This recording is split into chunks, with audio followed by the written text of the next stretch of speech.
I have a life motto, I guess.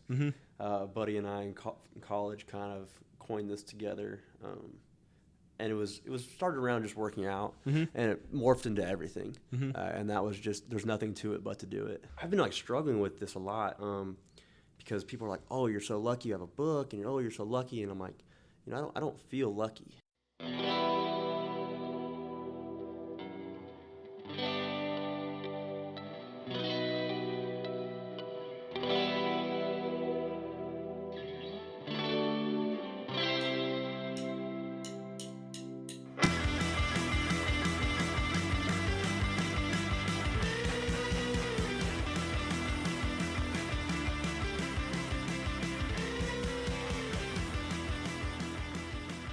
Welcome to another episode of the Wichita Life Podcast.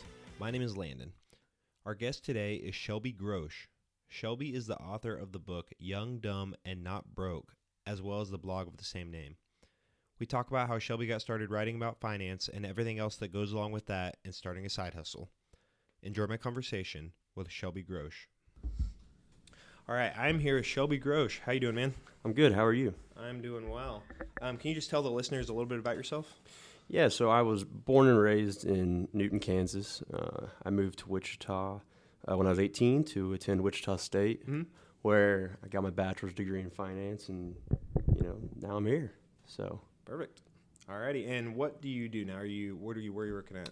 So I am an electrician in town. My career path kind of changed as I got out of college, and now I'm working on the new baseball stadium downtown. So awesome. And so tell me a little bit about that change. I think I read on your blog that you started out in the corporate world and then now you're doing something different. Yeah, so the corporate world is probably one of my biggest failures, to be honest. Yeah. It set the tone of, really understanding you need to look out for yourself and do things for yourself. And right. I kind of like to think of the phrase that Fred VanVleet has keyed of, bet on yourself. Yeah, absolutely. So, yeah, it kind of did that, and it changed my career path. It made me realize I need to think about things differently and not rely on someone else to control my life. So. Right. Oh, for sure. I think a lot of people don't take that into account. They like working for a bigger company because it might be safe or something, but it might. I mean, if the business need or the business want is to downsize or whatever else, they're going to do what's best for the business. You need to do what's best for yourself. Oh yeah, absolutely understand. And there's nothing wrong with that. Right. I have a bunch of friends, that work corporate. Absolutely nothing wrong with it. I just realized that, from my past work in high school where I worked as a farmhand, that I liked working with my hands a lot more. For sure. Than sitting behind the desk. So yeah, definitely. Okay, so, the reason we're here is Young, Dumb, and Not Broke. So you wrote a book. Can you tell me a little bit about that? Yeah, so I did write a book, I guess. It's kind of weird how it all came about. I never really had the intention to write a book. And to be honest, I got bored. Yeah. And most people, when they get bored, they don't write books. But that'd be the opposite. Yeah. So that's just kind of what happened out of I was living in Georgia at the time, and I would come home from work, and I would do the normal stuff of eat dinner and watch Netflix and hang out with my roommate, and then I just would be bored. Yeah, so I understand that for sure. Yeah, that's kind of how the podcast started. It's just like, what is something else I could do? I've got some free time, so let's do something creative, kind of an outlet. Yeah, it's definitely something to push yourself too. Right. You started Wichita Life, and I don't think you really thought it would turn into a podcast immediately. No.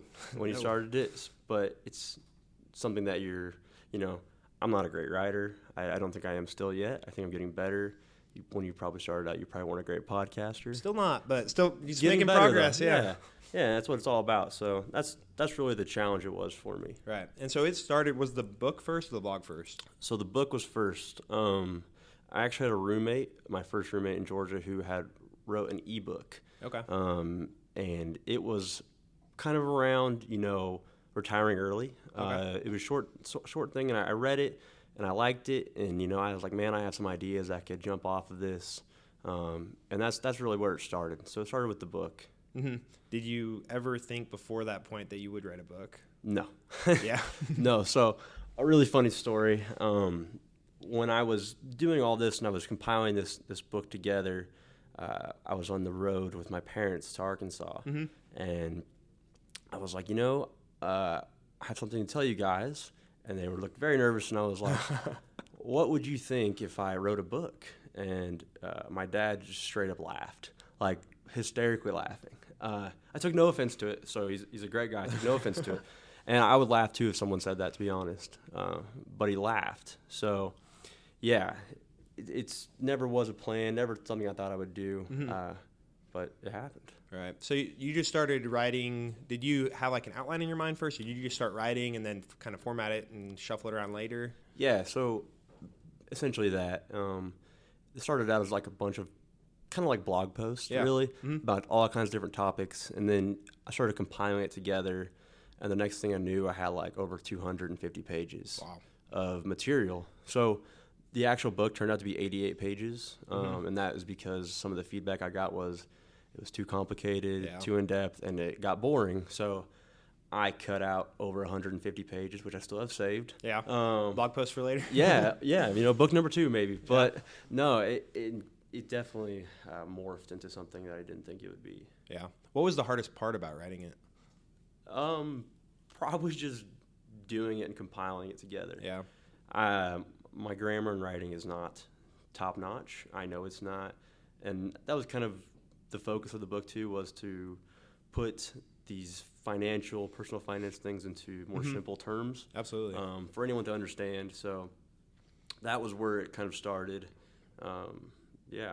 I think it's a really great place to start. I was talking to some people at work today. This is something I think like everybody that comes out of high school, and especially like fresh in college or fresh out of college, needs to read. Yeah. Everyone complains about, I learned Pythagorean's theorem and all these things in high school, but I never learned how to balance a checkbook, which you shouldn't have to do anymore. Right. But these simple things of, I don't know how to file my taxes and stuff like that. And, so that was kind of the idea behind this, was to fill that void. Yeah. Because I listen to, or I have in the past, a lot of finance podcasts. I've read a lot of different blogs and kind of the FIRE stuff. I've read some of that. And this is just like a good one-stop shop that I think people would get a lot of value out of. Yep. And that was the whole point was to make it easy enough to read in like 2 or 3 days. And just you have base knowledge on everything. Right. So how does the publishing work? So do you compile this in Word? Is there a different software you write the book in, and then? Yeah. So I wrote it all in Word, Word and Google Docs, and then I formatted it and sent it off to have someone edit it and got it back, and that was basically it. From there, I hired a freelancer to design the cover. It was like $90. And they gave me unlimited revisions. How'd you find? Was it one of like Fiverr or one of those? I think it was on Fiverr actually. Yeah. Great. It was very cool. That's awesome. And the first rendition of the cover was incredibly ugly. Yeah. We went back and forth probably like 5 or 6 times, and I'm really happy with what came out. Did you give them the base idea of it, or did you just gave them free reign at first? I told them I wanted blues and whites, and that was basically it. I gave them the premise of the book and what I wanted on the cover and the back, and that was it. And he ran with it, and the guy did a great job. Yeah, I think it looks great. Yeah, he did it in like 3 days. And, so it was cool. It looks professional, and the name alone, the name is great. So. Yeah. And that was me. That was figured out between text messages between me and a buddy. Yeah. I was just sending him ideas back and forth, and he was like, that's a terrible idea. That's a terrible idea. Right. So I finally landed on that. But after that, Amazon, if you didn't know, Amazon is super easy to self-publish on. You literally upload a Word document and the file for the cover, and it does all the rest. Wow. So you set, price, you set everything. Right. And it tells you exactly what's going to happen and when. And so you don't have to, if you're an author, you don't have to buy a bunch of copies. That's awesome. Yeah. So is it print on demand then? Yes. That's really cool. So I listened to the Rolf podcast. Yeah.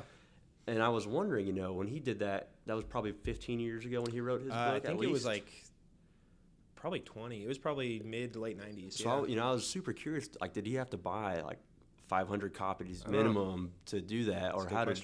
Because if I would have had to do that, I probably would have bought like 50 copies and then just stopped. And then your printing cost obviously would go up for each one after that. So having it on demand is a lot easier nowadays. Cool. Yeah. Oh yeah. Were you surprised by like the feedback or sales? Like if I wrote a book and I got one sale, I'd be ecstatic. So yeah, I was super pumped. Because you can see live analytics on everything on Amazon, and when I saw like the first 5 sales come through, I was like, all right, this is kind of cool. Nice.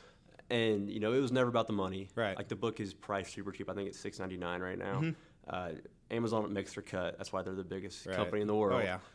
But, you know, you could see it, and the first week, I think, like 30 books. The next week, 20. Obviously, it's tapered down, but I think I'm closing on 250. Okay, I was going to ask. That's awesome. That's incredible. Yeah, it's cool. It is really cool. And it's cool, but it's also kind of awkward, you know, when I'll go visit friends. Like in Kansas City last weekend. And, you know, everyone's having a great time. Like, hey, will you sign this book? And I'm like, okay. That makes me a little uncomfortable still. Like, no, I'm not an author. I just put out a book. Yeah. So I feel the same way when people bring up the podcast. I'm like, yeah, I do a podcast, and I don't really like. I'm proud of it. Yeah. And I'm excited about it, but I'm just like, I don't know. I don't like to be the center of attention. So yeah, no, me neither. Definitely don't want to be known as an author. I want to be known more as the guy that's helping people with personal finance. Right. And I don't think you probably want to be known as a podcast guy. Right. You want to be known more, and I'm assuming, probably as a guy that wants to connect people with Wichita. Absolutely, yeah. And, you know, what's really important about Wichita, what's cool about Wichita. For sure, yeah, definitely. That is definitely where I'm going with it. Cool, man. That's awesome. So the blog, can you just talk about a little bit how that branched off? How long after the book did you start the blog? So I published the book December of 2017, and then July of 2018, I started the blog, the website, surrounding the book to kind of just branch off of more material. And again, it just started out as people asking questions. I'm like, you know, I could just put out an article about this to help a lot of people at once. So that's really where it started, and it's morphing a ton. The feedback I got when I still said I was going to start a blog was like, people are laughing, you know. It's 2019. Yeah, how many blogs there are, you know, how many all these things there are. I'm sure you've probably gotten some of the same. You know how many podcasts there are, right. And you know, I didn't care, right? Because I wasn't doing it for the money. You know, I wasn't reliant on it. It was just a way to express something that I care about, which is super nerdy. I get it. Oh yeah. But yeah, personal finance is cool to me. Yeah, absolutely. I mean, like I said, I listen to a lot of personal finance and that kind of podcast. So, I mean, I think it's really interesting, and same type of thing. Like, I don't expect to make any money from the podcast. If I do, great. Yeah. But like, I have 11 podcasts now, and it's like I've met a handful of 5-10 like awesome people. Yeah. And it's like, if that's all I get out of this is great. And, yeah, but you'll be friends with them for a long time, you know. Mm-hmm. It's very different. Very different. Yeah, definitely. So what's the long-term vision or goal? What are some of your goals or long-term vision for the blog? Oof. So I have some publicized long-term goals, and then I have some internal ones that are a little more far-fetched than people may think are achievable. Mm-hmm. So, you know, I really want to get page views per month up. Yeah. That's really kind of the measurement in the website world is page views. And right now I'm sitting at about 1,000 a month. Mm-hmm. By the end of the year, I want to be around 5,000 a month. Mm-hmm. And that's going to be done through a bunch of different things, mostly putting out more content that people search on Google. So that's the most public goal I have. I also have some private goals. You know, I do think there's an opportunity to monetize certain aspects that I really am going to look into as the year goes on, but I need to focus more on the page views first. Right. So. Have you advertised on your website? So I tried Google Ads for 2 weeks. It was good. I think I made like $7. Yeah. And that was with, 100 page views maybe. It's something I'm going to definitely probably put back into effect in the future. Mm-hmm. And when the page views are higher, and it'll probably mostly be on articles that are getting the most traffic. Right. Things that people are searching that are just driving all these people from Google to look at, and they'll see an ad. But the articles that are helping people like locally that I know, I probably won't put ads on those because there's no reason to. Yeah. Right. Are you familiar with Patreon? Yeah. Have you thought about that? I haven't looked into Patreon. Yeah. I know people that use it. I think it would work, but I think there's other avenues I could go to first. Yeah. To monetize in the future. There's really 3 ways to monetize a website or blog, and that's ads, which we just talked about, affiliate links, which I actually do already. Okay. And then selling a product, which the book is technically a product, but I have bigger plans, I guess, for a product in the future. So cool. Yeah. Do you have a plan for a second book in the future, or is that kind of a ways off?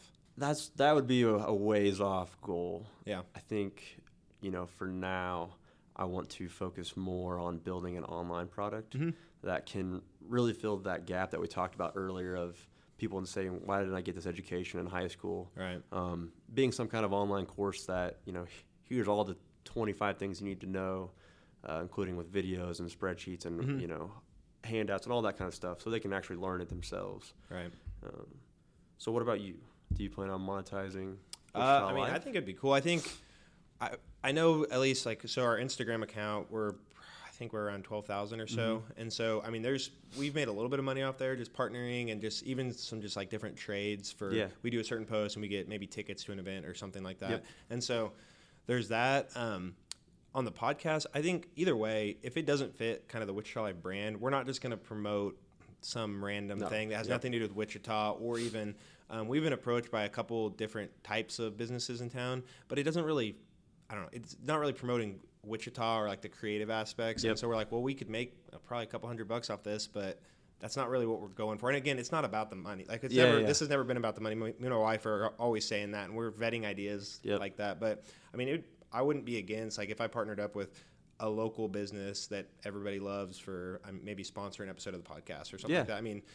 It's not free to do this stuff. Like, there is equipment. I've upgraded a couple months ago from just my phone to like some actual recording equipment, some microphones, and you have to pay for website hosting and that kind of stuff. It's not a lot of money, but stuff that it's coming out of pocket. So yep. You know how that goes. You definitely don't want to give up short-term gains for the long-term run. Exactly. So yeah, we're not against it, but again, that's not the main goal. Yep. So I definitely understand that one. Yep. So driving traffic, I was going to talk to you about that. So we have like a guest blog kind of thing on our website.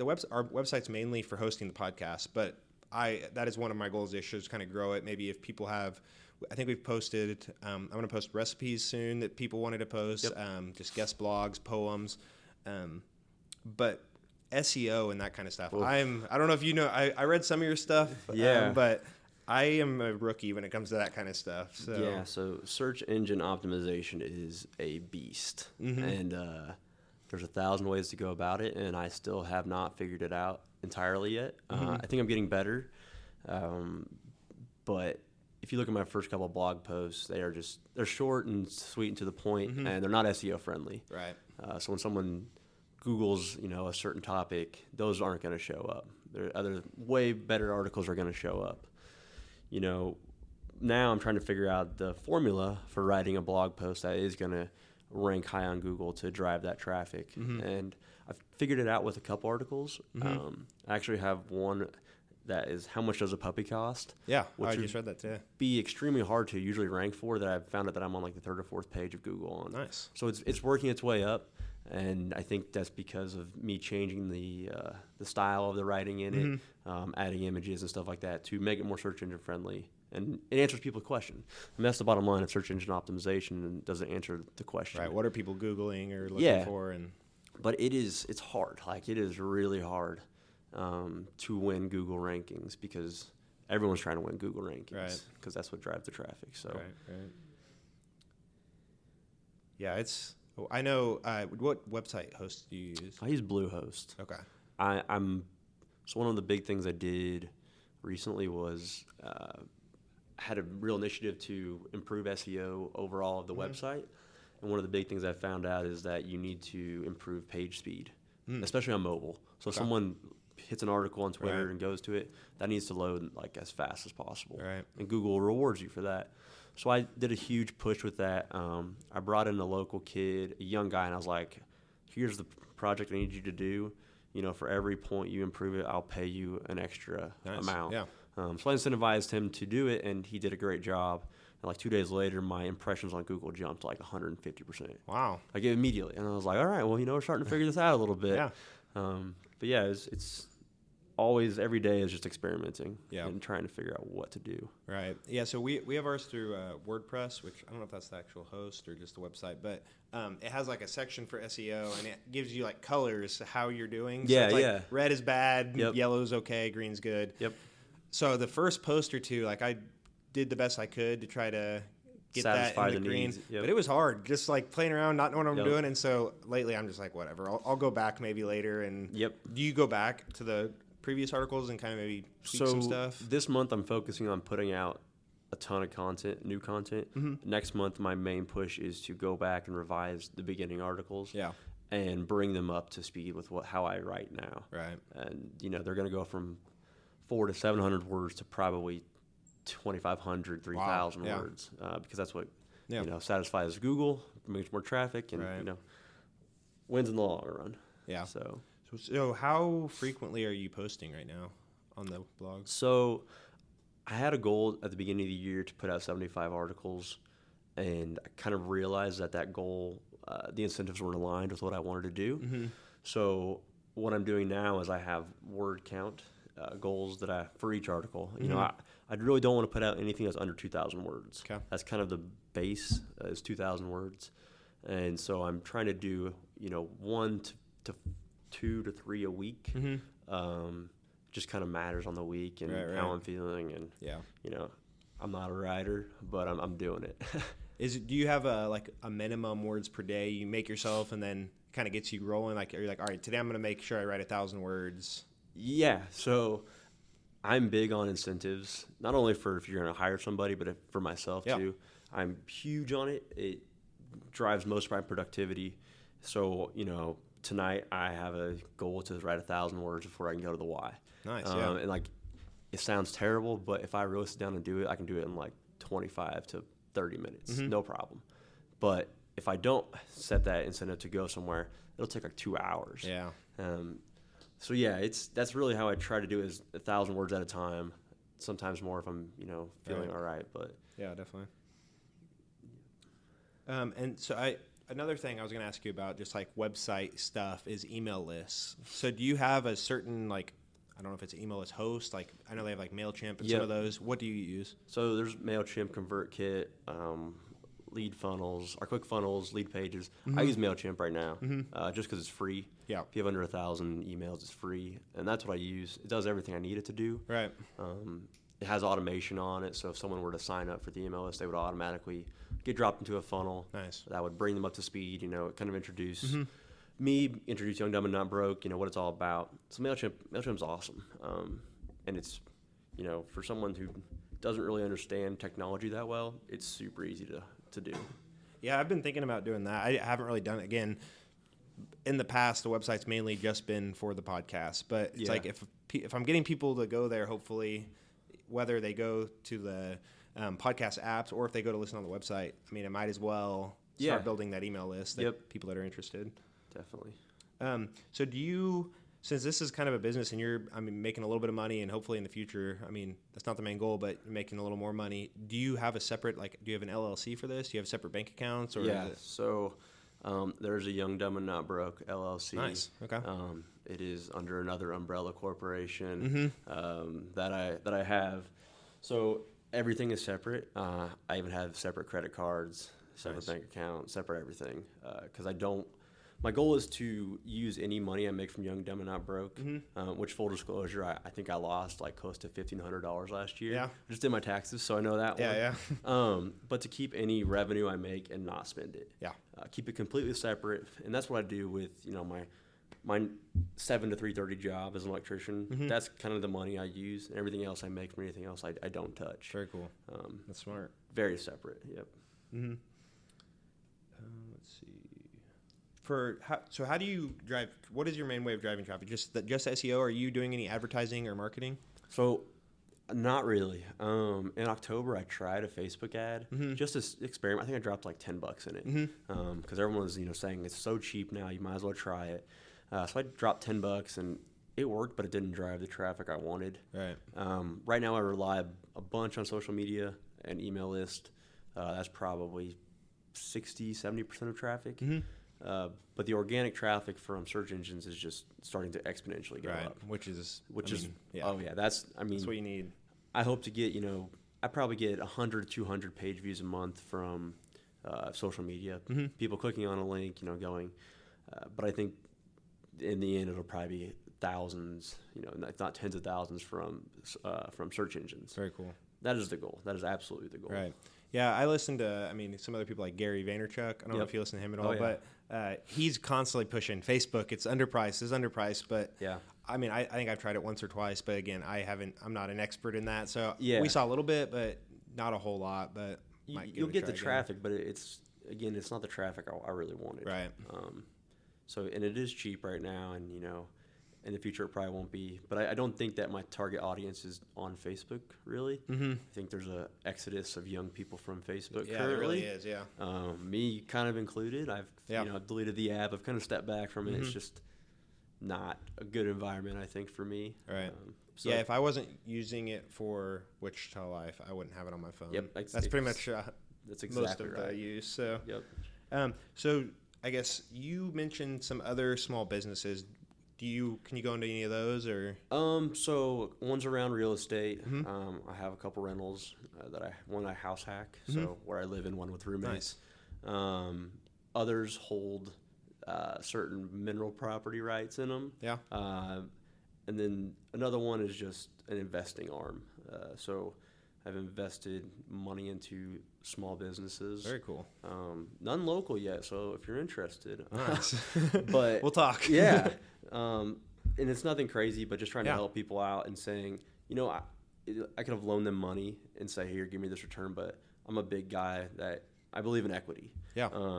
And people that have helped me, I have told them, I'll pay you now, but long term, I want this to be equity. Like, right. I want you to buy into this. I want you to care about this. I don't want you just to take a paycheck from it. So you want it to grow. You don't just want the money. You want them to grow. Bet on yourself. Bet on them. Yeah. Absolutely.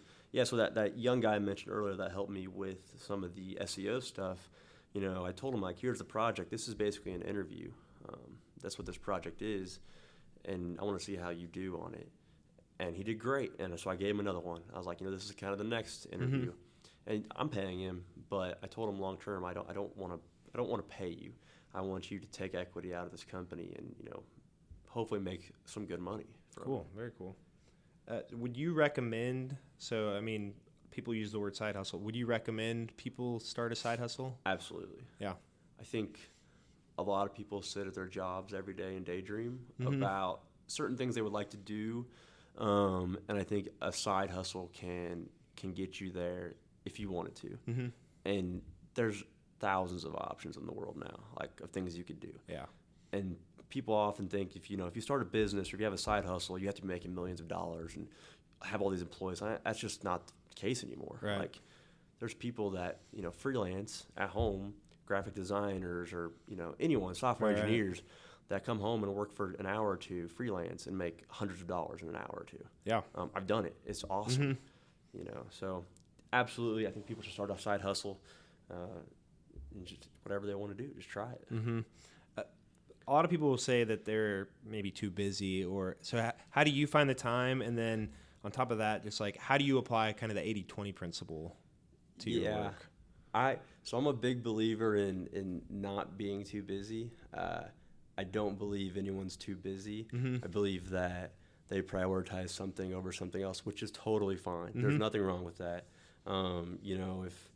If I asked you to help me with this and you said I can't, I'm busy, I'd be like, all right, whatever.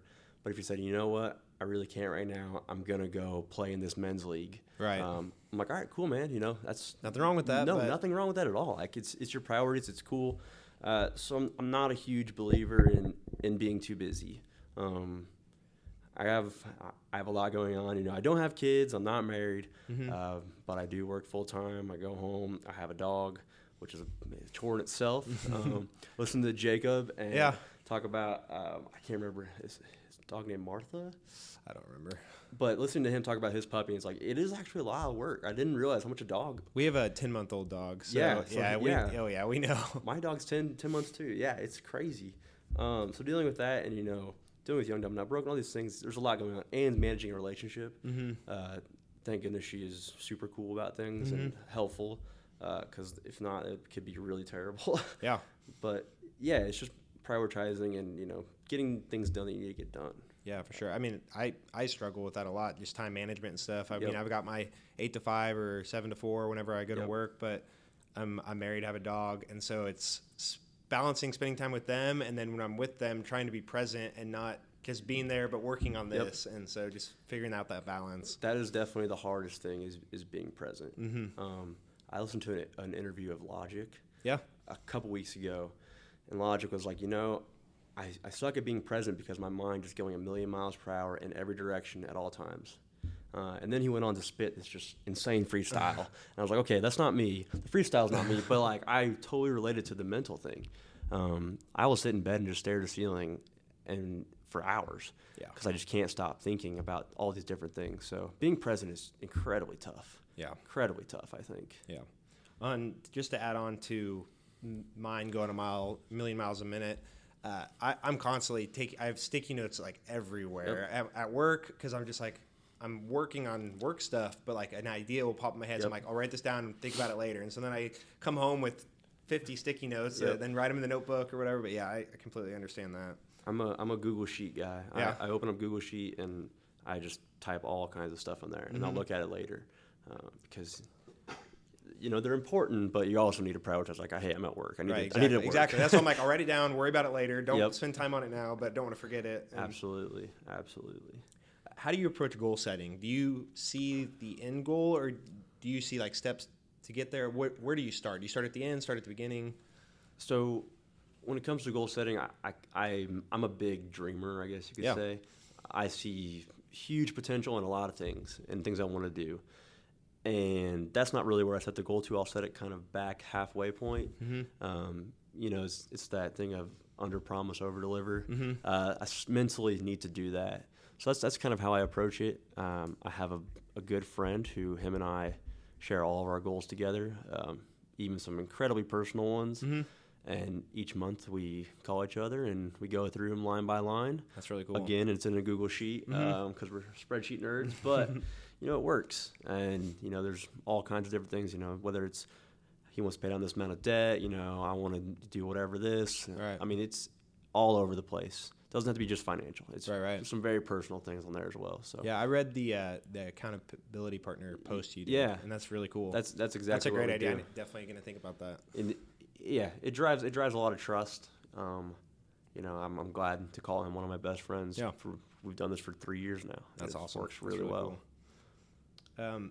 One more thing I wanted to talk about related to Young, Dumb, and Broke is you have a scholarship. So can you talk about that a little bit? So last year, I haven't made a ton of money from this, and I don't plan on it, but I always wanted to give back. And the thing that cripples most young people now is student debt. And I think that the student loan business is extremely shady. Yeah. I think they sell fake promises and don't show people the full story. It drives me nuts. So one of the projects I'm working on, a side note, in the future is a student loan organizer and kind of how to manage them. Nice. Because it's terrible. Like, it's awful. I think the student loan debt is like $1.6 trillion. Yeah, some ridiculous. And it's going to crash someday, unfortunately, probably. So I wanted to give back a little scholarship. So I did two $250 scholarships last winter. Very cool. I think I had 34 applicants, and that's crazy. Yeah, it was a 10-minute application. It wasn't like write me an essay, none of that. It was just a couple simple questions, and that was it. And I sent it off to a group of friends. I hit everyone's names. I said, hey, read these answers and, pick your top 3. Nice. And I kind of compared who picked similar, and I chose mine as well and went with 2 people. So it was 2 Wichita State students, but I think I had people from almost all over the country. I know I had some on the East Coast, Kansas City, Oklahoma City. I know I had a couple, and then Denver. So that's really impressive. It was cool. It was really cool. Yeah, so the long-term goal with that is to do it every year but keep it growing. Yeah. And I recently made it one of my long-term goals was to make that a full ride. Wow. Like 2 or 3 full rides. I don't know what that'll be in the future. Yeah. Obviously, tuition keeps going up and up and up, so I better keep saving if I'm going to do that. But I do want to do a couple full rides to help some kids out. That's really cool. Yeah. 34 applicants is really impressive. I mean, there's a lot of scholarships that schools put on or local places put on that. I mean, they get a handful maybe. So it's cool that you got 34 and. Yeah, that's something I took advantage of at Wichita State, and I think my sister may have shown me this. Was I we get your tuition bill and you see your scholarships. But I actually called Office of Financial Aid and I was like, hey, is there anything left? And they would send me like, hey, fill this out real quick. And I think I got like $2,000 one semester for doing that. That's a really good idea. So there's a good tip for people. Yeah. Call financial aid because there's so many that go whatever.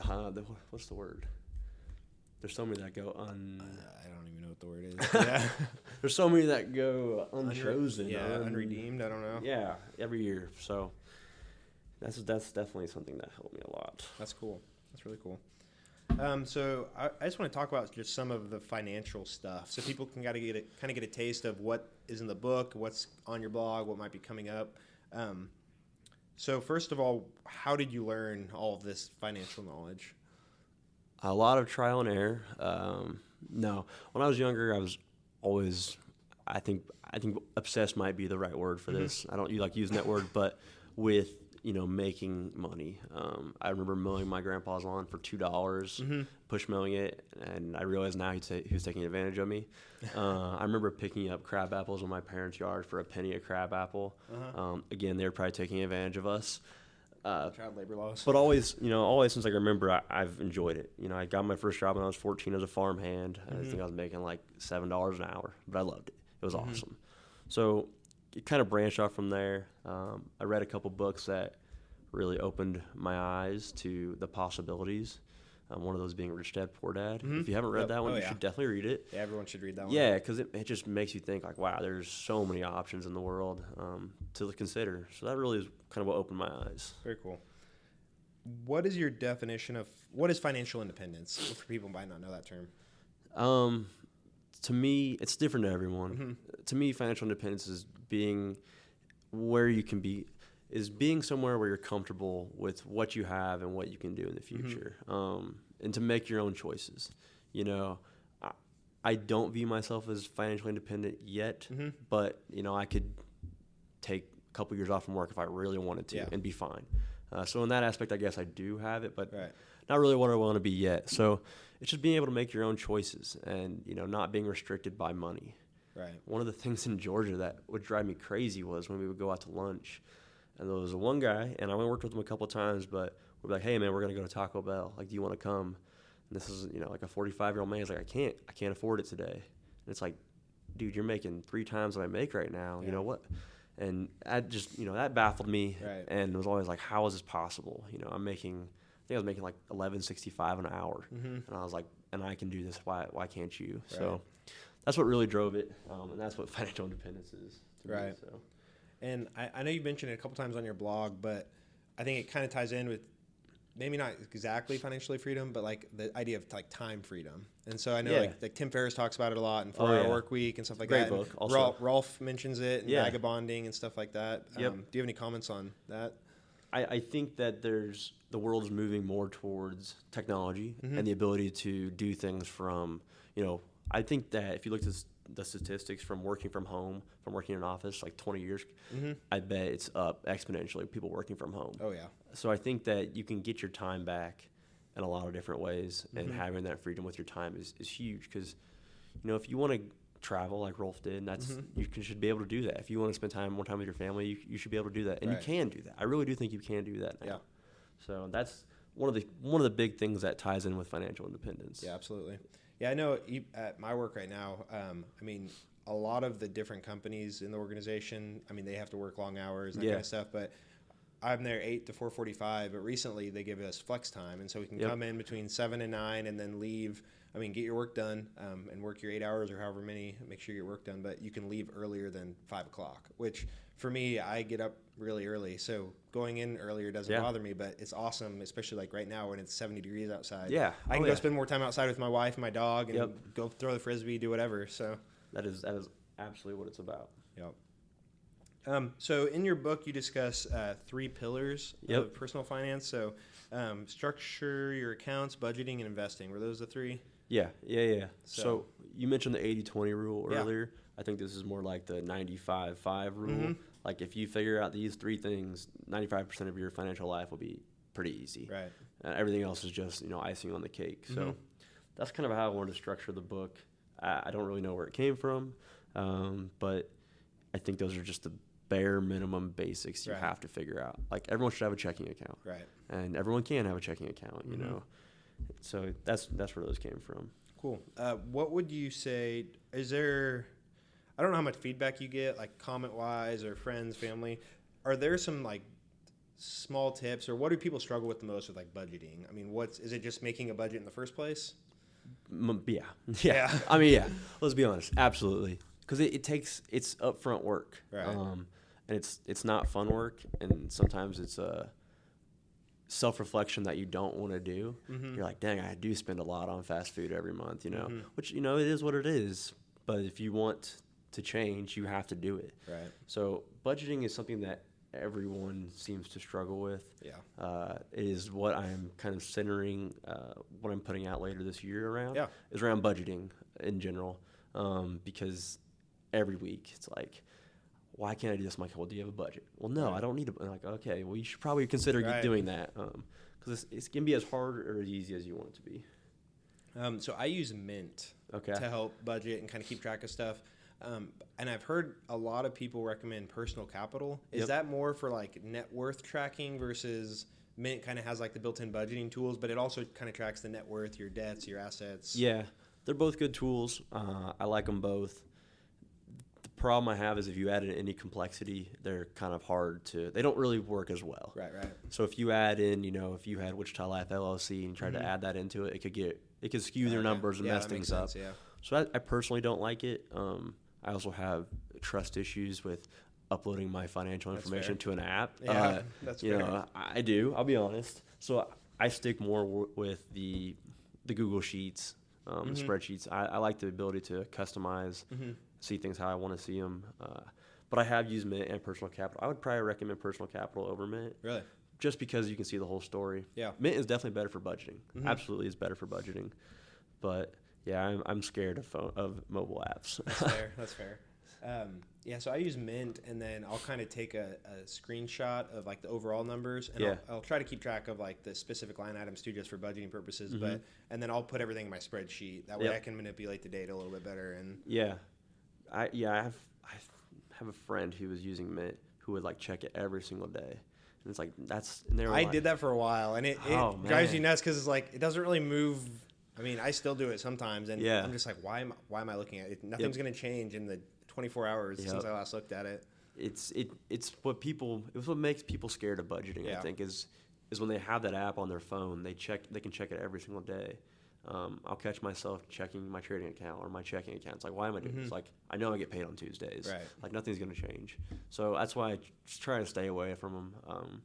I think people should definitely look at a budget, whether that's on a spreadsheet or a Mint or Personal Capital, once a month. Yeah. At minimum. I think that's definitely the minimum. But yeah, it can drive you nuts. I think the one benefit I have of seeing that is I can check and see if there's anything on the credit cards between me and my wife. Yeah. And so that way I just know I'm like, okay, paid off right now so I don't forget before the end of the month or whatever. I guess that's one benefit for you can check on her spending too. Exactly. Wait a second. I know everything. Did you go shopping again? Yeah, exactly. She's pretty good about that. She's going to listen. So, do you have any advice for just people with debt, whether that's student loan debt, maybe a car loan? What advice do you have for people with debt? Get the numbers in front of you. Yeah. I think you have to. Doesn't matter what you look at it on pen, paper, on a computer. Get the numbers in front of you. I've had conversations with a couple people about student loan debt, and I'll ask them, how much do you have? What's the interest rate? And they just don't know any of it. Right. And it's like, you're, 10, 20. I've seen someone with over $100,000 student loan debt, and I'm like, what's the interest rate? I'm like, I have no idea. Right. That's a huge first problem. Yeah. You need to get the numbers in front of you, and you need to see how it's going to affect you. Not only now but in the future.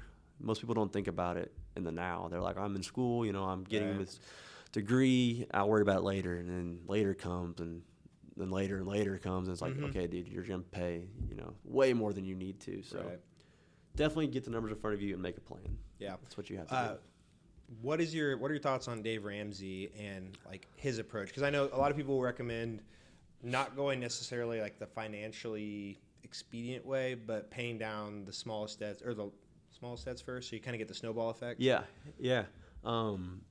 So I agree with him on a lot of things. Dave Ramsey appeals really well to the masses. Yeah. there's some things that him and I definitely do not agree on, mainly surrounding debt. Yeah. Personally, I love debt. I think debt is a great tool to help you with your financial journey if you use it right. Right. You know, if you're going to go out and buy a BMW M3, Right. Okay, you're maybe not using it right. But if you're going to go out and buy a rental property and rent it out immediately, then yeah. So he is super anti-debt, whether that's loans, credit cards, anything like that. Right. Where I kind of embrace it and use it to its potential. But to the masses, he's good. Right. I do think he's good. Have you read any of his books or? I'm trying to think. My wife and I went through the kind of do-it-yourself financial piece. Did you do that by yourself or did you do it through a church? By ourselves. Okay. So a lot of churches do it. Yeah. One of my friends actually lent me. I want to say his church went through it, and then he had the book and the pack and everything, and they lent it to us. How did you like it? I liked it. I mean, you touch on a lot of the basic financial stuff that he does, but we didn't ever go as hardcore as like doing the envelope method and that kind of stuff. Yeah. It's because for me, I can see everything in one place with a credit, like a debit or credit card. Yeah. And it's right in front of me. I don't have to try to, okay, now the $100 for groceries this week goes here. I can just keep track of it, all the numbers online. I think that's part of the overcomplicating things that you don't need to overcomplicate. Which I think it would definitely work. And like there's times where I think we could have benefited from that. But again, I think it's a little more complicated than it needs to be. I absolutely agree. So he does that. I've listened to when I lived in Georgia, he did a talk show where people would call in and, they would ask, hey, I have $100,000 in debt. I'm doing this, and this, what should I do? And it's just crazy, the stories. It's like, why did you just go out and buy that car? Why did you just, Yeah, some people just have that compulsion and they have to, quote unquote. And it's a self-awareness thing. It's like, okay, I know I'm going to do this. I need to not do whatever I need to do to not do this. Right. But yeah, he's interesting. Dave is. Yeah. He knows a lot, and he knows what he's doing, and I think he knows his audience, and he knows what people need. I mean, a lot of people, when they have that kind of debt, they shouldn't have credit cards. No, they've kind of lost that privilege. And I absolutely agree. So I absolutely agree. Jumping to credit cards, so I never had a credit card until I was out of college and we got married. I just never had one. Yeah. I always planned on getting one and just putting gas on it, and I just never really did. Yep. And so I had just the Bank of America basic credit card for a while until last fall. I think we did my wife first as kind of a tag team deal, but we went with the Chase Preferred. Yep. And so that's a great card. We had some just expenses coming up. So I'm like, well, now would be a good time to try to get to that. I think it's $4,000 in 3 months. Yep. And whatever you get it is. 50 or 60,000 bonus points. So so we hit that, and then referred myself from her and got the 10,000 extra or whatever it is. Super smart. We haven't used a ton of it. She's used one of the maybe 12,000 miles on one trip. Yeah. But so we've got 100,000 points sitting there, which is pretty awesome. And so I think that's one thing a lot of people miss out by.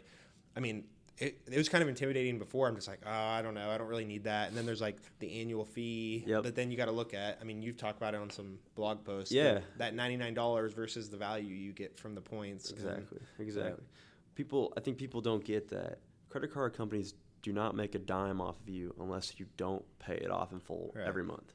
They don't. And they make people are scared of them naturally. And I definitely embrace them. I love them. I think I had 7 or 8 now. Wow. See, and some people would be like, "Oh my gosh." Oh yeah. What are you thinking? This kid doesn't know what he's doing. He's 24 years old. He's going to be in so much debt. But 5 of those 7 sit in my drawer. I don't ever touch them. They don't get charged with anything every month. There's no annual fee on them. So they're a great tool. And I haven't paid for a trip in 2 years. That's incredible. Because they're just off bonus points. So how many cards do you have that have an annual fee, and how do you balance that? Have you ever closed one because it had an annual fee after you no fee for the first year, you got the bonus points? Yep. Do you close those at all? So I've never closed a card. I don't recommend anyone ever close a card because of credit utilization rate. So that's a whole different topic. But Chase, this will help you. Yeah. If you have a credit card that has an annual fee of $100 and you bump up to another credit card that has an annual fee of $450, which the next one on the next one does have. I do have that card. You can actually call Chase and say, hey, I want to trade in this $100 card for a no fee card, and they'll just swap them. Oh, and that's it. And they'll actually, I did that 3 months after I paid the annual fee. They swapped the card to a no annual fee card and gave me a refund 3 months after the fact. I didn't know you could do that. See, it's great. You're the expert. Yeah, no, I'm not an expert, but I'm a huge fan of Chase. Their customer service is amazing. I didn't realize you could do that at all. Yeah, so that's what I've done. I have 2 cards now that have annual fees. One's a business credit card, and one's the Sapphire Reserve. Yeah. Which is the $450 annual fee, which that's going to scare a lot of people to hear, but it's worth it. Absolutely worth it. Right. So yeah, very interesting. It's a cool little trick. Yeah. And most credit card companies will let you do that. And I think there's like 1 or 2 that won't. I think maybe Bank of America won't actually, but Chase is definitely. That's cool. Will, so. Yeah, I stumbled upon a podcast called Choose FI. I don't know if you've ever heard of that one. It's these 2 guys from South Carolina, somewhere over there. Not sure exactly, and so they have an episode. I kind of started at the beginning of theirs. They have, I don't know, 100 plus episodes, but it was all about travel rewards. Yeah. And so they have something they call, it might have patented, the Chase Gauntlet, and it's kind of the order of cards, and there's like a 524 rule that you can only open. You can't open another Chase card if you've opened 5 cards in 24 months or something like that. Yeah. So anyways, that's how I got into it. It finally convinced me, them talking about how you could get that many points and that kind of thing. If you can manage yourself and your money, you can do it. And it's free. It is literally free rewards. I also saw on one of your blogs, I'm not sure which card it is, so I was going to ask, free TSA pre-check and then access to the lounges. What cards? So that's on a couple different ones now, but the Chase Sapphire Reserve and a lot of other credit card companies are doing this also. They will give you free TSA pre-check with like a $95 value. I went to a place on the west side and they had to do like a little interview and take your picture, and that was it. But you pay and then they automatically refund you, which is awesome. And then the free lounges. So you travel. Do you go through Houston or usually through Houston? I usually fly United through Houston. Is your layover ever long? Coming back, it is a couple hours usually. Because Houston has an awesome lounge. I've stayed in it. Coming from Corpus, actually. Yeah. When I came from Corpus, I stayed in the Houston lounge, and it gives you access to all of them. I've stayed in the one in Atlanta, Dallas, Houston, in Kansas City. Wichita has a small one, just like more just for sleeping. I didn't even know that. Yeah, so they do, but it gives you free access, which means all free food and drinks. Yeah. So I've been in one a couple times. Yeah. Because my father-in-law has passed, but yeah, it's awesome. Like the one in Houston, I believe it was in Houston. It's all free alcohol. So me and my girlfriend before we went to Mexico went in there, just us 2, and had a full-on meal, and That's had really some cool. margaritas before we went to Mexico, and it was awesome. It's just a little perk, and I think that alone, the value of that is like $50 per person to go into those lounges. Right. So it's huge value. That's really it's cool. free. That's really cool. Yeah, take advantage of that, dude. It's awesome. Right. So 401k, I had a question. Wanted your opinion on it. So a lot of like the financial independence blogs and stuff, they recommend doing, probably because of the retire early portion, but they recommend the regular 401k and then the Roth IRA. Yep. But I had talked to somebody, he wasn't like my financial advisor, but when I started at Coke, he recommended the Roth 401k. Yep. I guess what are your thoughts on that? So it kind of matters on what your company offers. I know a little bit about your company's benefits. I know about their match and all that, but I don't know the exact products. So if I was in your shoes, or most people's, if your company offers a match on a 401k, a Roth 401k, you need to hit that number no matter what. Like that's the bare For sure, minimum. yeah. If they're offering 5, 6, 7, 8%, you need to do that no matter what. Yep. If it's a traditional 401k, that's great. But I would just do that, and then I would take any other money I want to save and open up my own Roth IRA outside of it. And basically what you're doing is you're making a bet. You're going to say, okay, am I going to pay pre-tax or post-tax? So not to get too much into the details, but I'm betting on myself making more in the future than I make now. Right. So that's why I max out the Roth IRA every year over the 401k. Gotcha. Okay. So definitely hit the match, though. Right. It's free money. That's the first thing. Yeah, for sure. Absolutely. Free money. So what are your view on stock or swing trading? Most people should not do it. Most people should absolutely never think about it and stay away from it at all costs. Yeah. It is gambling. Like, it is absolutely gambling. Anyone that says it's not gambling does not know what they're talking about, because it's just gambling. Yeah. and you could be more educated and have a better system, and you're kind of mitigating risks. And it's kind of like knowing the rules to blackjack. You know, you're mitigating risk by knowing the rules, but you're still gambling. Yeah, and that's exactly what stock trading is. Mm-hmm. I do it obviously to make extra money, but I do it more for fun. Yeah, it's not my money you could lose if it. Yeah, absolutely. And I've lost money and I've made money. I'm happily up.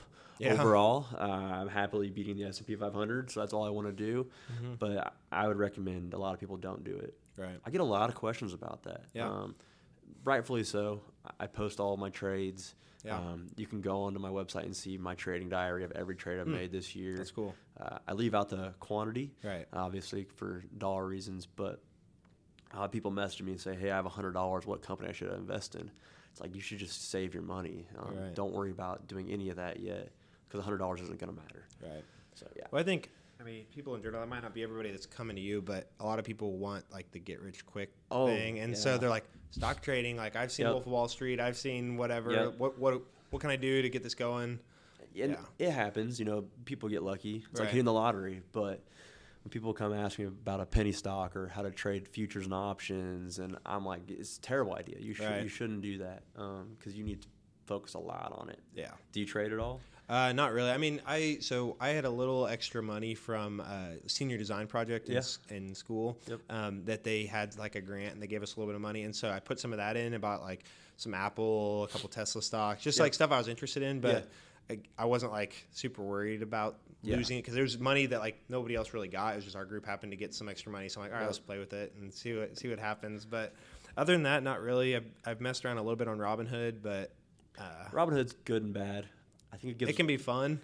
I think it gives a lot of freedom to people that probably shouldn't have it in trading. I use a company called Interactive Brokers. Okay. That's who I trade through. But to like be able to even trade futures and options, you have to take like a test. Really? For them to even allow it. And I'm pretty sure on Robinhood, you can just sign up and immediately do it. And they keep opening more and more options to people.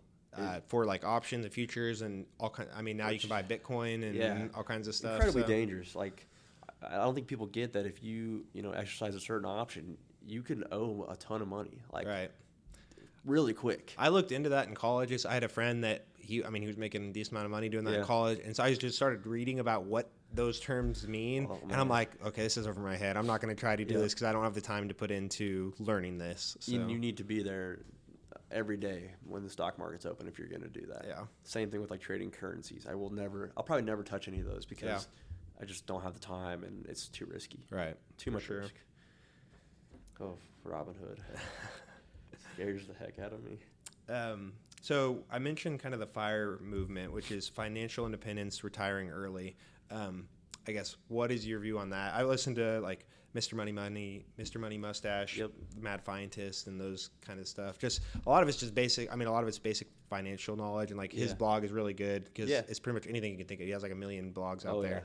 But what is your view on the FIRE movement? Can I reverse and ask what your view is on it? I think it's a good idea, but I think it's extreme, and the proportion of people that achieve it or that like the online presence, like on Reddit or wherever, they're making a lot more money than most people are making. It's like huge on Reddit too. Yeah, so there's like a financial independence subreddit, and they're making $250,000 doing software engineering. It's like, okay, it's probably a little bit easier to save 50% of your salary when you're making that much money. So I think it's a good idea. I mean, it makes sense. Save more money. You can quit your job earlier if that's what you want to do. Yeah. But, I don't know. I think it has some great aspects to it and some things that people could pull into their own financial plan, but it is extreme. Like, it's, I'm a frugal guy. I think I'm a frugal guy, but I'm definitely not cheap. Like if there's something I want and I've worked for, I will buy it, whatever the cost. I'm definitely not cheap. But if you're going to practice FIRE, you have to be cheap. You have to be cheap, like super cheap.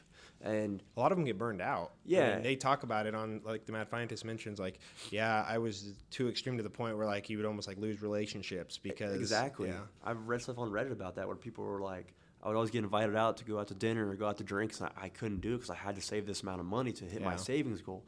It's like, that's not how I want to live. No. sad topic, but we never know when we're going to go. Right. Oh, absolutely. So if you're spending all of your time alone, saving, counting all of your pennies, I mean, is that really a fulfilling life? Right. I want to enjoy my life all the way through, not just once I've hit, financial independence. Right. So it is extreme, super extreme. How do you recommend people get into real estate? Or do you recommend people get into real estate? I like real estate because you can't make any more land. There's only so much amount of land in this whole world, and that's that. And if you look at some of your, wealthiest people in the world, most of the time it's through real estate. Yeah. And that honestly is very attractive to me, and why I wanted to get into it. I kind of stumbled into it in college when I got that first property and had my roommates then. I didn't know what I was doing. I charged them my mortgage rate, and that was it. So it paid the mortgage, but I wasn't making any money off of it, and I soon figured out, okay, hold on, I need to do this, and this. Real it's cool. It's awesome. There's a lot of advantages, a lot of tax advantages of it. Being able to obviously write off the interest like everyone else can, but if you do it through an LLC, then you can depreciate a house and all kinds of things. Sure. So I do recommend people get into it, but I think people need to focus more on maximizing their Roths and their 401ks before they decide to go out and spend $20,000 on a home. Sure. I think that's good advice. Yeah. Yeah, I think people have HGTV is romanticized. It absolutely has. The idea that I can go out and buy this home and put $20,000 in it and sell it for flip it, make $50,000. Yeah, and it's possible. It is possible, and people do it, but you have to be on your game. Right. And you either have to be a real estate agent, you have to be a contractor, you have to know how to But if you have to sell all those parts to different people, they're all going to take their cut. Yeah. And that's a problem. So it's hard to do, and that's why I'm more focused on long-term rentals. I want to eventually get into the commercial space versus residential. I've had great tenants. I've had amazing tenants. Never had an issue. But the long-term leases that commercial offers is just like, that sounds nice. 5 years, I don't have to talk to you for 5 years. That sounds great. That's pretty cool. So you talk a little bit, you have a couple articles on your blog about traveling. So can you just give a couple trips? And you mentioned a little bit ago, you haven't really paid for a trip in a couple years. So what does that look like? How do you find deals, flights, that kind of stuff? So Rolf, after I listened to that podcast, I made a decision I wanted to go to Europe. Yeah. I've never been to Europe. Iceland was the closest I've ever been. So a month ago, I booked a 10-day trip to Europe. Very cool. By myself. Yeah. I'm going to go to hostels. I tried to couch surf it. Have you ever heard of couch surfing? I have, yeah. So I tried to do that, and I've never had a recommendation. I have no reviews. Right. I was like, okay, this is going to be really hard to get anyone to accept me to stay on their couch for free. Mm-hmm. So I went with a hostel. It's like $20 a night. Yeah, cheap. Still super cheap. But so I followed him on Instagram, too. Yeah. As soon as I listened to that episode, and the dude's amazing. He's incredible. And he's such a nice guy. And the way he articulates his words in that freaking Instagram post is just it's unreal. Incredible. Like, it makes you feel like you're there. Mm-hmm. So he kind of, motivated me to do it while I'm still young, still can do it, still have a little freedom. So I'm going to Europe in 10 days, or for 10 days. I went to Iceland last August with a group of those 3 couples that went. Nice. Another amazing trip. That trip alone per person was like $1,000.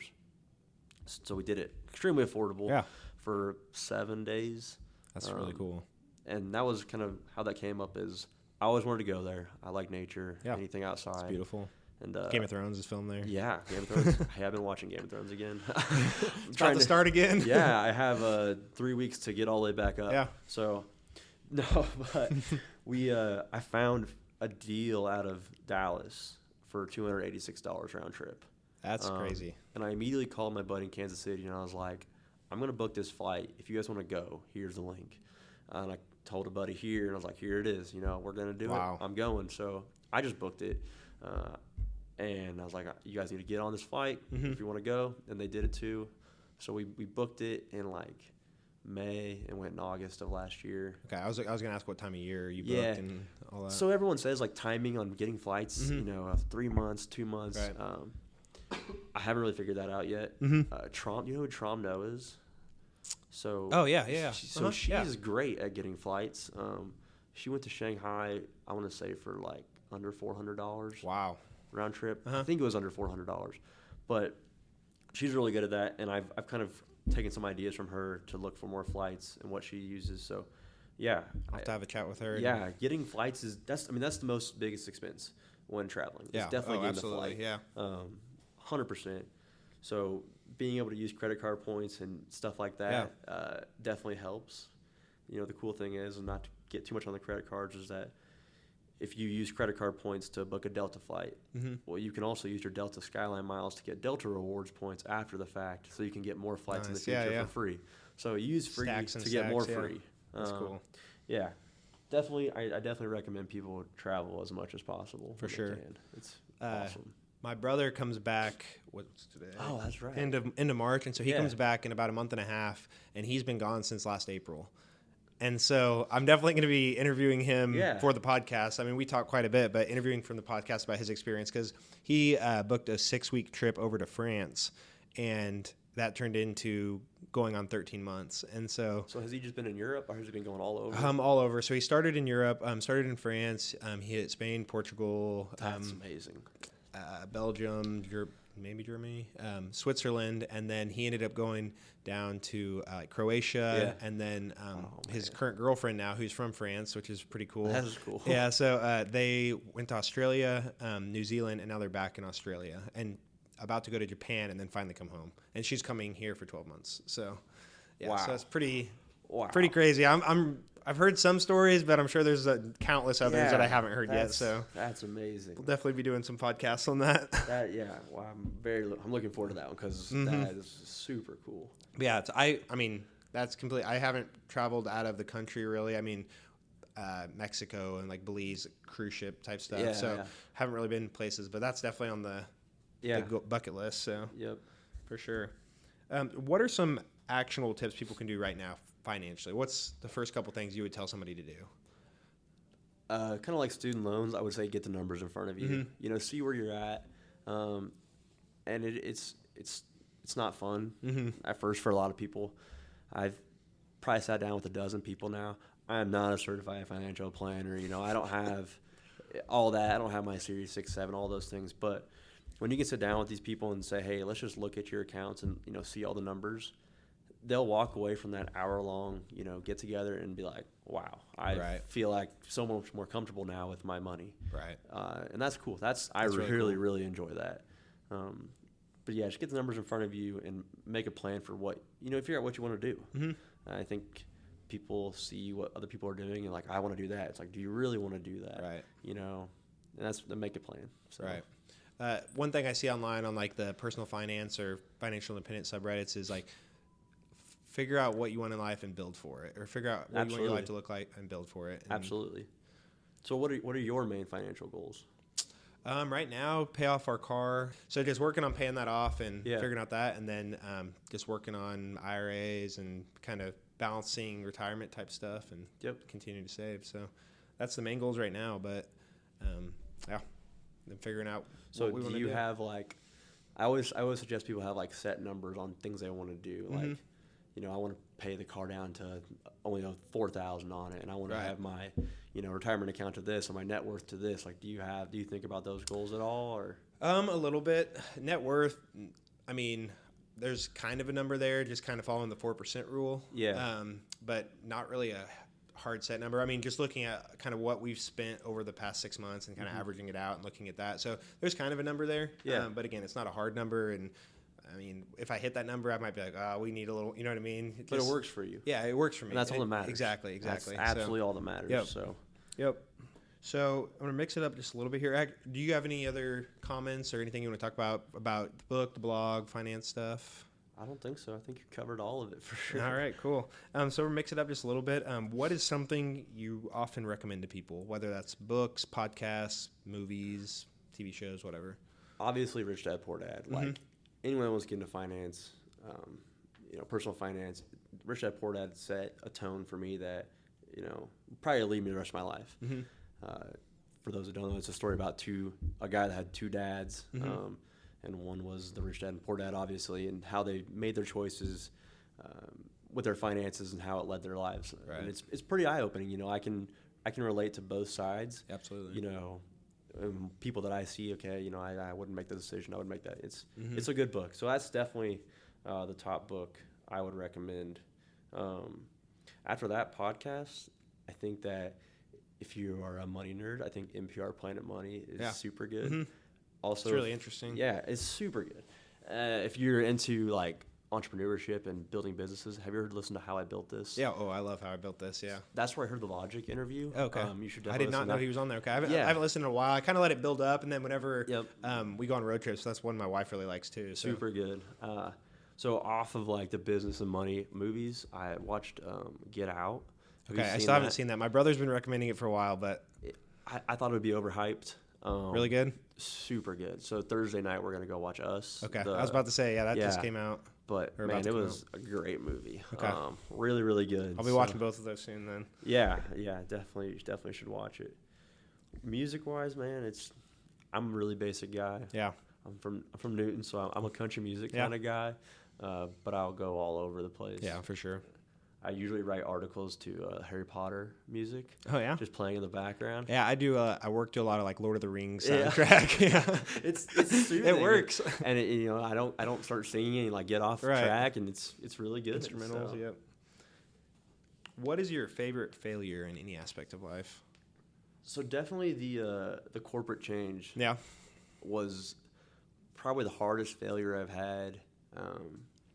I thought that I had things kind of figured out. I figured out what I wanted to do, and I was moving and all these cool things. And then it, long story short, couldn't come to an agreement. So just went our separate ways, and it was devastating. Yeah. Like, I was embarrassed. I was frustrated. I was, a lot of self-pity looking back. Oh yeah. I felt really bad for myself, and looking back, it's probably one of the best things that's ever happened to me. Yeah. Like I mentioned earlier, it really taught me that no one's going to look out for me but myself. We all have family and friends and girlfriends and spouses that care about us and love us and want the best for us. But at the end of the day, it's on you. Like, it's on you to do the things you want to do and take care of the things you want to take care of. Right. And that taught me that. So nice. Favorite failure by far now in hindsight. Good lesson. Yeah, for sure. Was that purely like internal? What I mean, did other people have a similar perspective where people are like, oh man, like you couldn't make it in the corporate world, or what happened, or anything like that? It was a lot internal. Yeah. I had some external pressure from a past girlfriend. Yeah. Definitely, but it was a lot internal. Like my pride felt hurt. Yeah. I thought I put it all out there and did a great job, and just to see it gone in an instant was like, it sucks. Yeah, for sure.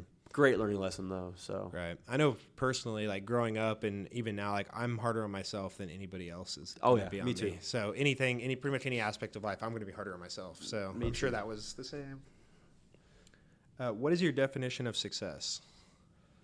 That's a tough one. Can I ask you a question first? Yes. What's your definition of luck? Of luck? Yes. I haven't really thought about that. That's a good question too. I think all too often that luck and success are synonymous with each other. Yeah. And I think that's a problem. So I always ask people what their definition of luck is. I don't know. I guess maybe just off the top of the head, just you find things that are going your way. Yeah. But I mean, a lot of people are like, man, I just have bad luck. And like, you have all the good luck to whoever they're talking to. Yeah. But it's like, you're setting yourself up for that. Like hard work's going to bring more good luck. If you're just sitting around, you might not have a lot of good luck. But if you're working your butt off, I mean, you might have more of that luck. So can I ask you a personal question? Sure. Do you think that meeting Candace was good luck? Yes, absolutely. I would agree. I would absolutely agree. I mean, it was lucky we went to the same high school and middle school. Yep. Like we had no control over that. Complete luck. It was, lucky meeting each other through mutual friends. I mean, I would say that's luck. So do you think that you guys getting married and, now is lucky? No. I agree. Yeah. I absolutely agree. I mean, you've been in relationships and other people have. Like, it's a lot of work to be in a relationship. Absolutely. But yeah, I do think to start it off it was luck. But yeah, that's a good way. I've never really thought about it like that. Yeah, I've been like struggling with this a lot because people are like, "Oh, you're so lucky you have a book," and "Oh, you're so lucky," and I'm like, I don't feel lucky. I think there's two things I think about. I think about this a lot. It's kind of weird, but I feel like I'm lucky that I was born in the U.S., that I was born in a free society, that I can make a lot of choices. I feel lucky that I have a really supporting family. Like, my parents are great, my sister's great, brother-in-law's great, girlfriend's great. I have people that really support me. Those things I think are lucky. But after that, I don't think it's really luck. Right. I think that often, and I don't think people do this on purpose, but I think they undermine someone's hard work by saying it's lucky. Yeah, I agree, 100%. You're not lucky that this podcast is getting better. You're putting in the work. You're interviewing people. You're going home and editing this probably, and you're adjusting the tones and you're marketing it. Like, that's not luck. That's hard work, and that. Right. So I don't think people do it on purpose. Right. I think luck being synonymous with success is not right. Yeah. Yeah, definitely not right. So back to your question. Yeah. I went on that huge tangent. No, but that was good. I think That about was that a ton. I think success is building the life you want through hard work. I have two friends whose spouses had good jobs. Went through school, had good jobs, and immediately after were like, I don't want to do this, and went back to school. And I think a lot of people view that as like, well, they don't know what they're doing. And in my mind, I'm like, they're successful. Yeah. Because they're now in fields. One went to nursing and one went to teaching that they love, they enjoy. Yeah. And I think that's awesome. I think that's success. Yeah. If you want the house with the white picket fence around it, and that's what makes you happy, that's success. Right. So whatever makes you happy and go, I think is your version of success. Right. So it's whatever you need it to be. Yeah, for sure. It really is. And a lot of it is, it sounds almost cliche, but like the journey is the way, like progress. I don't know. And I found that to be true. If you're working on a project and like you writing a book, like, it took a lot of work and you did a little bit every day, and now you have a book, and not that many people can say that. And so I think it's just making progress every day, like kind of figuring out what you want to do. That might not be the end goal, but you're striving towards something and making progress on that goal. And something I struggle with, and maybe you do too, is recognizing those small successes. Like you said, you're your harshest critic. So am I. I'm very hard on myself, but trying to get better about recognizing those little successes. So something I've started doing is like documenting everything. Yeah. I recorded a voiceover for a spreadsheet help, and I recorded it on a microphone, but I also set my iPhone up and recorded it, just the video, which I'll never share with anyone probably. Yeah. But to be able to go back and watch that in the future and say, that's where I was. Here where I am now. Like, I should feel successful. Very cool. It's definitely something that's hard though. One thing my wife got me for Christmas was just kind of a goal notebook type deal. And so it gives you like the month. What are your goals for the month? What's your like main pursuit? Yep. And then it breaks down by week. And then at the end of the week and then in the month, you kind of review where you were at. Yep. And for me and like my personality type, like that has been fantastic to help see, because it only makes you put like 3 points for the week, 3 points per day. But for me, like I might not get something done because I try to do too much. So it's like breaking it down into like smaller steps, like email this person, do this, like set this up, schedule this. And so it's just like it's little small wins. And then it's like once you get in a roll, you're like, oh, I can do a little bit more today. Or, okay, this is a pretty good week. And then now almost 3 months into the year, it's like, okay, I've gotten a lot more done because I've just taken it step by step. And you recognize them. You're not. I'm a forward-thinking guy. I'm guessing you are too. But to be able to see that, it's just like, okay, I've done a ton. I should, I should feel good and be happy. So success is a tough one though. Success and luck. It just rattle my brain. I'm glad you brought that up. That was really good. I like that. Do you have a life motto you live by, or what's some of the best advice you received? I have a life motto, I guess. Buddy and I in college kind of coined this together, and it was started around just working out, and it morphed into everything. And that was just there's nothing to it but to do it. Yeah. Basically, like just do it, but there's nothing to it but to do it. I like it. And it's like, well, I could go do this or this, or I'm tired, and it's just like there's nothing to it but to do it. And so that was like to kill procrastination and just get things done. And it's true. Like we waste a bunch of time doing stuff that we don't need to be doing when we could just get the stuff we need to get done fast. Nice. I like that. Think about how much time we waste on like doing dishes because we think about how much we don't want to do the dishes. Right. It's like, just do it. There's nothing to it but to do it. Right. So right. That's the life motto. What's the best piece of advice you've received?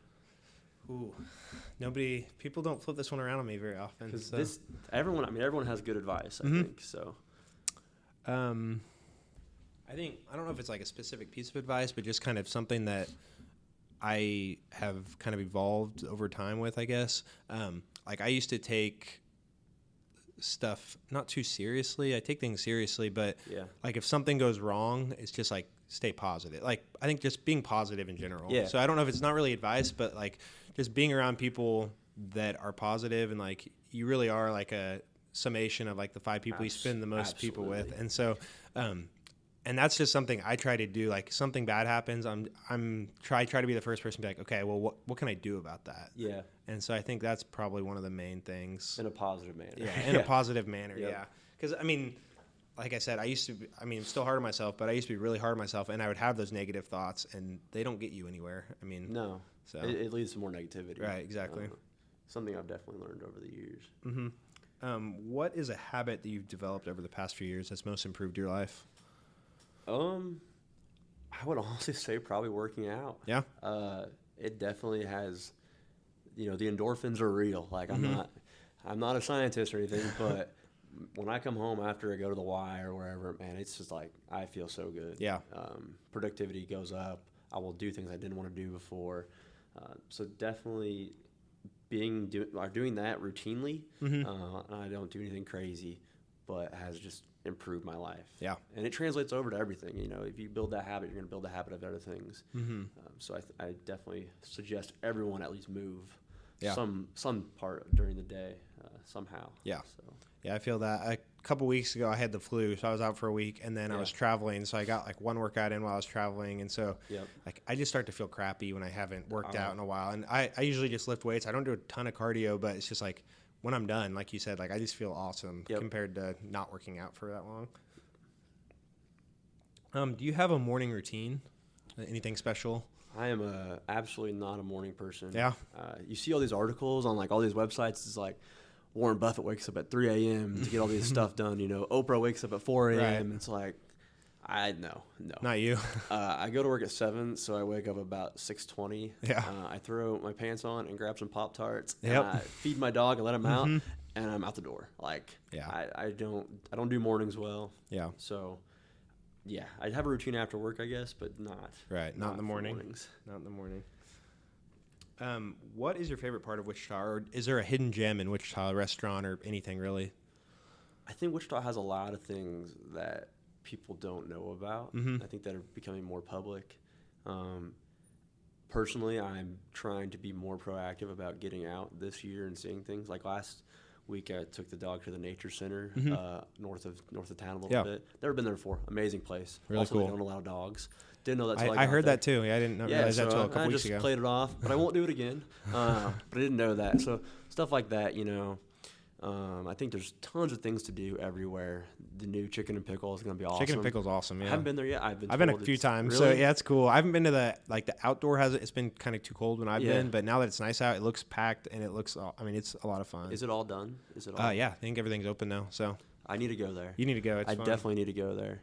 But I think there's so many little hidden gems, especially downtown. Like, places to eat and things to like see and go to. A lot of things that are free. Like this library we're in right now. I had no idea it was here. Yeah. I could definitely come here on a weekend or after work, since I work down the road, and get an article done. No problem. For sure, yeah. Because it's quiet. Everyone's in here working.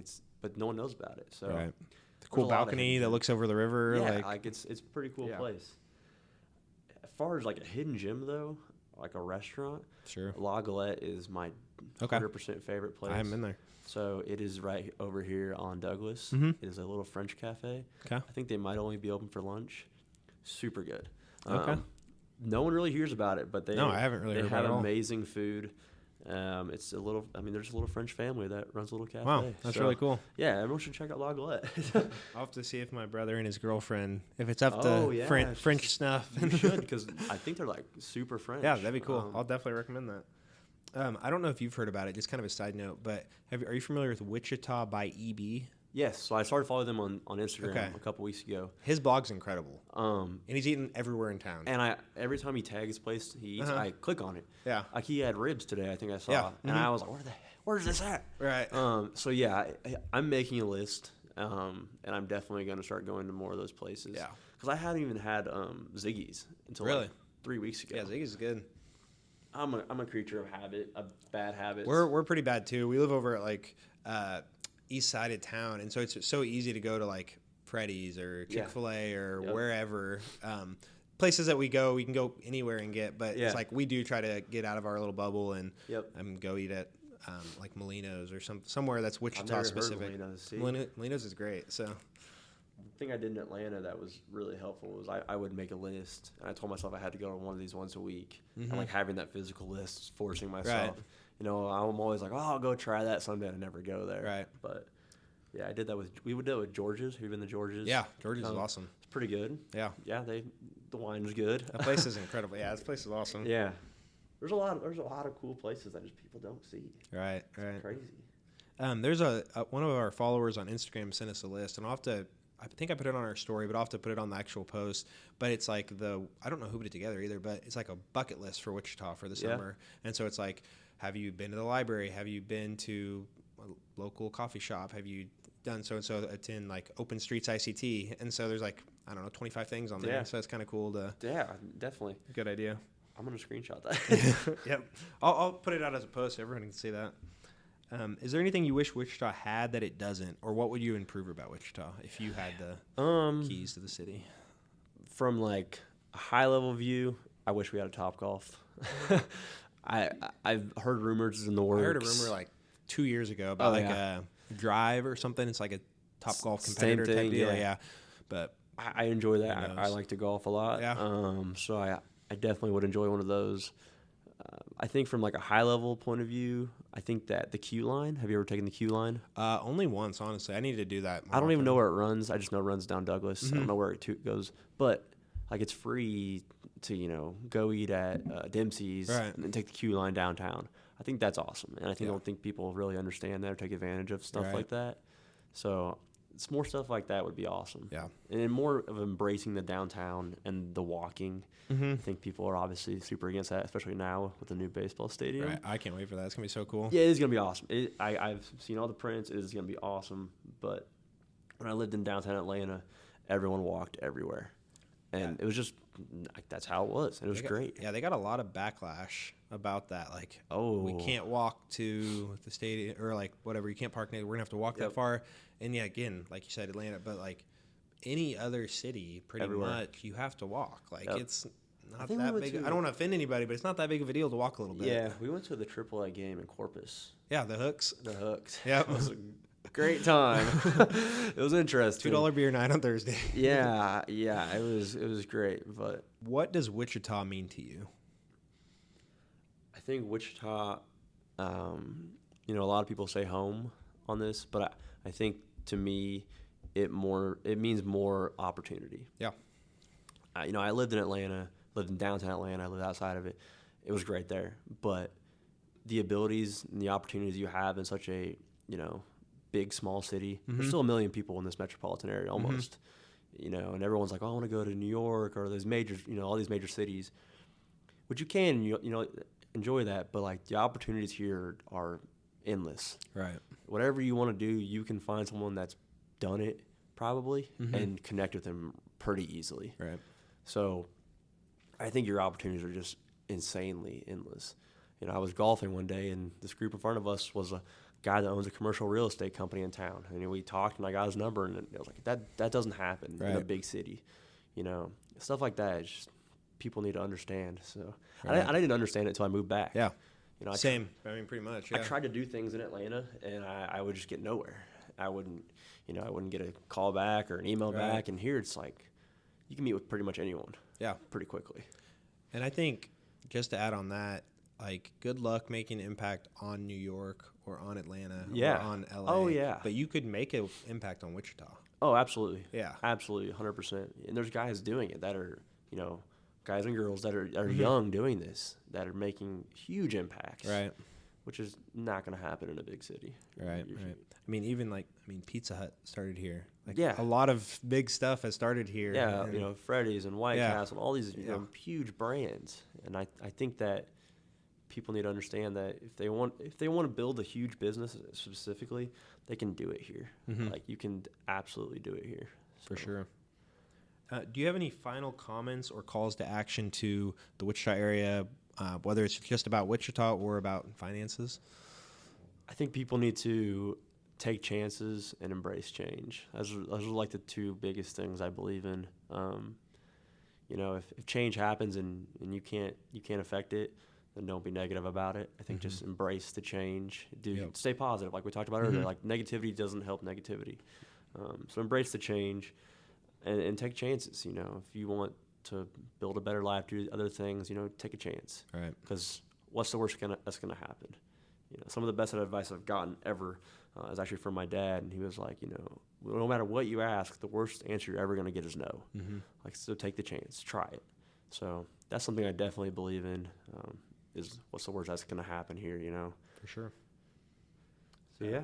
Awesome. Where can people find you on social media? So I'm a big fan of Twitter. I like Twitter a lot, so you can find me there at Shelby Grosch. I think the easiest way to connect with me and have it be more about personal finance is actually through the email list. So the easiest way to do that is just go to youngdumbandnotbroke.com, and it's right halfway down the page, and you can sign up. I don't spam people. Usually it's just a weekly email of articles I've written, kind of a recap, but also throw in other things. You know, that's where people found out about the scholarship. Right.